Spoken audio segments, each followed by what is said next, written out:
Puluhan orang menjadi korban kebakaran hebat di Trans Studio Mall Makassar pada Senin, 24 April 2023, kemarin. Dinas Kesehatan Kota Makassar mencatat, total 64 orang korban kebakaran.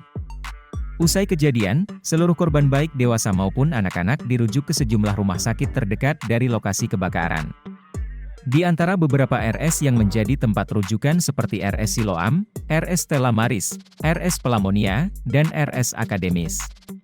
Kepala Dinas Kesehatan Kota Makassar, Dr. Nur Saidah Sirajuddin kepada Fajar, Co. ID, Rabu, 26 April 2023, mengatakan dari 64 korban, sisa 3 orang yang dirawat di rumah sakit. Lebih lanjut, Kadiskes yang akrab disapa Dr. Ida tersebut mengatakan, dari total 64 korban, ada 54 yang menjalani rawat jalan dan ada 10 korban diobservasi.